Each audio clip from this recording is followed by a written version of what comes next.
I'm muted! What a false start that is. Very good evening to you from Kenilworth Road. Merry Christmas. I hope you've all had a good one. Happy Boxing Day. Get those out of the way now.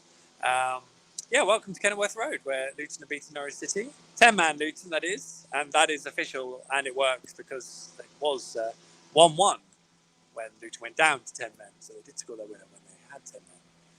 I know what Boxing Day games are like when you're not here and a supporter. You probably tune out a bit. It's easier to forget because you're having a family day or a post-Christmas day or whatever. And personally, in the job, these are the difficult days in a way because, I had to leave my family on the lovely sunny Southwold and Wobbles Rock to come here to Luton, which is not quite like Southwold. But, it's okay. I get paid to do it. I have much more sympathy for the 1,000+ Norwich fans who made the trip here and paid the money, took the time out of their Boxing Day to come here. Likewise, the supporters who were at home watching on Sky, or indeed the people who had nothing better to do than to watch the game on Sky and weren't even an engaged fan. I'm sure there weren't many of them. I am in the director's box, the away director's box, actually, for this side. So this is roughly where Stuart Webber would have been sitting this evening, alongside Neil Adams, who's Assistant Sporting Director at Norwich, of course, Neil Ashton, who's helping them out with PR stuff. Penny for their thoughts this evening, because Norwich have lost, and the away game that could possibly have given Dean Smith some time hasn't. Something he is very, very aware of.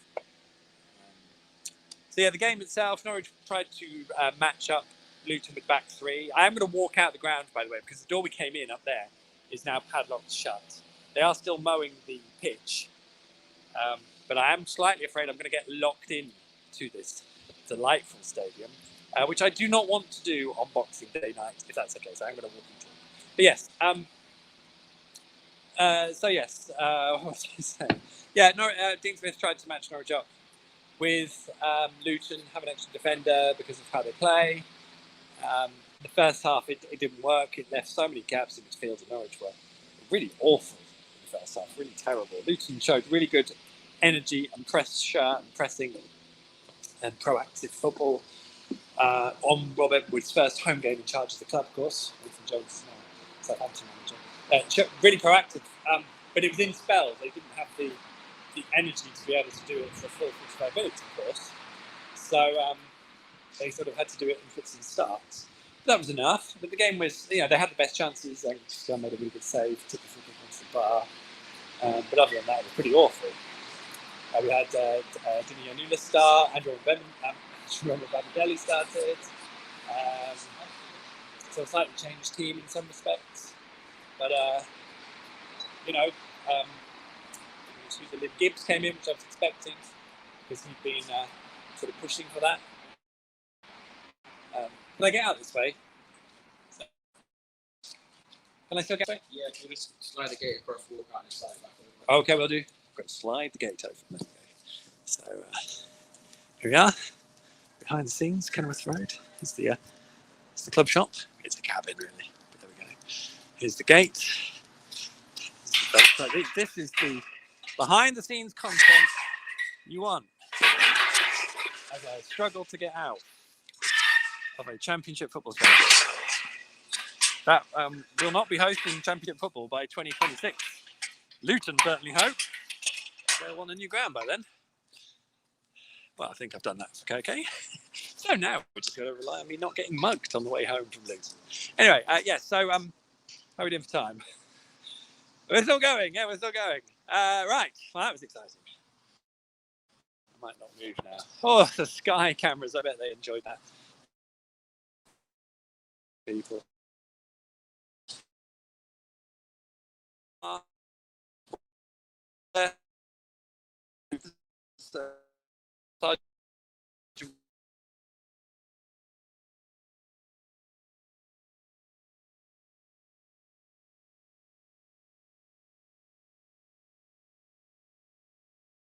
Connected to the Wi-Fi. Hopefully that's okay. Sorry about that. It was quite interesting that Dean Smith changed it in the second half. Thought Luton were quite poor in the second half. That said, Dimian Nunes makes a silly mistake. That's both fullbacks, both left backs, culpable in recent games. Just have mistakes in them clearly, which is why that battle's quite interesting between him and Dimian and Sam McCullum. Really kind of a poor error. It's a really nice finish from Campbell to open the scoring, which was kind of what Luton deserved. That sparked Norwich into life a little bit. And in fact, they scored a really good goal, which was sort of made by Kenny McLean taking a bit of time to get the ball forwards. Brilliant run and pass from Ben Gibson, who sort of broken forwards, and then Teemu does what Teemu does. He's bloody hell. This Norwich team without him would be a sorry state of affairs. It's a bit dark, isn't it? So, that's it. You got the Luton backdrop behind me. Anyway, Osho was then sent off for a second yellow, which is fair enough because he tugged back Tim Pookie. The game did get a bit feisty at times, and the home crowd here make it difficult. Blah blah blah. But then I haven't seen the goal back properly. A suggestion of offside, but Corley Woodrow, who'd been on for 4 minutes, scores a brilliantly taken winner, even though Luton had got 10 men. Just in the 90th minute, and that was it really. Norwich huffed and puffed. The game ended with Dean Smith walking off down the tunnel and not even acknowledging the Norwich fans, which he had to walk past. Some of the Norwich fans were arguing amongst themselves. I think one was arguing with Anel Hernandez at the end. Obviously, chants during the game with fans wanting Dean Smith out and not liking the football and saying it's all their fault. And as I say, you just look at the whole scenario and you do think, what is Stuart Webber thinking at the moment? What is he thinking at the moment? You know, this isn't the project he took on. This wasn't how it was supposed to go. If he changes it, whoever does step in next is going to be inheriting a horrible situation. And I haven't looked at the table, but to be quite frank, Norwich are miles off. They're nowhere near going up automatically. And that was the aim. So we get to Dean Smith post-match. I was quite confident, having come out of the game at Carrow Road, that he wouldn't be going anywhere. He would be sacked immediately because it's a lot of work before Christmas, isn't it? It's not a nice thing to do before Christmas to sack someone. And yes, that's sentimental, but I think that does figure in some of the decisions being made at Carrow Road, from what I can tell. I thought he seemed quite, oh God, let's just get out of here and get a good result at Luton. In terms of Dean Smith, his thought process. And, it was a bit more angst. I thought tonight, felt different. Felt like it was a bit, he looked a bit beaten up. And in fact, I asked him, is this his hardest moment as a head coach? Because he said he'd never experienced the crowd reaction before.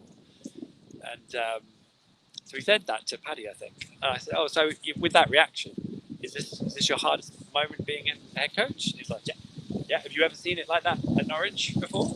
And I had to be honest and say, well, yes, I have, occasionally, because sometimes it has got like this. Nigel Worthington, Chris Hughton, we have been in these situations before. Alex Neil, maybe not as bad with Alex Neil. No, that's not fair. But certainly with Chris Hughton and Nigel Worthington, and to a degree Brian Gunn. It's quite interesting speaking to Angus about that afterwards, although he's too young to really remember it. So I was honest in replying to Dean Smith. It's always a bit strange when you get a question back from a manager when you're asking him a question or them a question. And then I said, is it your toughest time in football, as in any form? Which I was thinking, no chance. There's always something else. And he would normally have always come back with, no, I've had tougher challenges. I've had this, that, and the other. He was like, yeah. Through all of his football career, all of his playing career, this is it. This is the toughest that he's experienced. And none of you guys. I'm sure a huge proportion of you guys will be like, well, screw that, eat rubbish. And, I get all that, it's fine. I'm not particularly close to Dean Smith. Oh, hello, big tractor, that's exciting. Boxing Day. It was literally parking in front of me. That's really helpful, thank you for that. All right, I better start walking. You can have the ground and I'll just be done.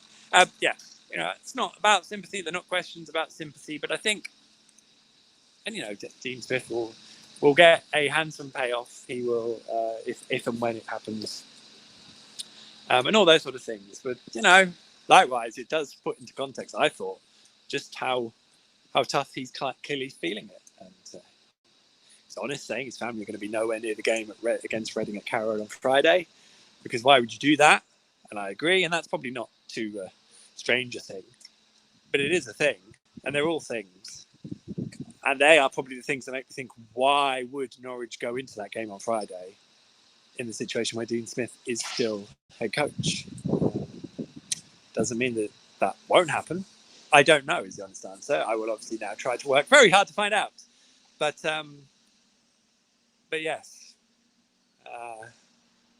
Put it like this. This time I wouldn't be surprised if Norwich didn't have Dean Smith in the dugout. There are other little things as well. Observations that you make over the course of things. So I'll collect my thoughts. There'll obviously be a piece on The Athletic in the morning, which will be Tuesday morning. Is that the day of the week? So I'm going to get on with that now. But just to really, whatever you think, however you're angry or you laugh at the fact that they conceded, which I can understand as well, all these sort of things. It's just so sad. It's so sad that a club that can apparently make so much progress in a short space of time is sort of being whittled down to this, and whittled down to this in a way that, and as I said before, I don't envisage a new head coach coming in and going and just grabbing it by the bootstraps and all of a sudden Norwich second or third and then go up by the playoffs. I don't see that narrative, but maybe that will be what happens. I've been wrong loads of times, but what a sorry occasion in a championship where there are lots of teams that are finding good momentum. And I have to say, having watched lots of lovely football during the World Cup where teams were being patient and hadn't really been coached much, by the way, but were looking fairly coordinated and obviously very good players. I mean, especially that first half was just so chaotic and rank as a football match. It was like I was sort of watching it going, yeah, this is why people love the Championship, because it's sort of breakneck speed and end to end. So I was like, no, but actual fact, this is crap from a football context. So there we go. No Aaron Ramsey, no Todd Campbell, both ruled out with injuries. So yeah. And that is it really for Boxing Day. I don't envisage anyone really watching this because it's Boxing Day night. And if I were you, I would have been having a few beers, glass of wine, and a whiskey, a nice coffee, but probably a bit late for coffee. Hot chocolate, orange juice, orange and mango juice, J2O, little measure of Baileys. So many things, all drinks apparently. Eating my wife's chocolate bread and butter pudding at home. Oh, we've got about half of it left over in the fridge. I had it for breakfast this morning. Probably one of the highlights of my day. These are all the things I haven't been able to do this Boxing Day. So I hope, given that there must still be 1 hour of Boxing Day left, or St. Stephen's Day, enjoy it, make the most of it. Or if you're watching this on a different day, just pretend it's Boxing Day and go and enjoy it and make up for that, which I plan to do tomorrow once I get home. In the meantime, look after yourselves. Merry Christmas. Obviously, I will be on the social media channels as best I can be over my days in and out over the coming days. So keep an eye on those. For obviously, if any news does break, I will do my best to keep abreast of it all. And likewise, if there isn't any news, I'll let you know. There's a piece on The Athletic about the January transfer window, which is always fun. Keep an eye out for that. That is live now. Go read it. And there is a sale, Boxing Day sale. I don't know what it is. I don't know what the link is. But if you're not been a subscriber to The Athletic, then now is a good time to sign up to do it. Right. Merry Christmas to you all in the dark of Luton. What a very dark place it is. I didn't even mention Carlton Morris. Well done, Carlton. Cameron Jerome came on. That was fun. Nice renaissance. Bye. There's enough of that. See you all later. Take care of yourselves. Until next we meet. One more for the year, my friends. Goodbye.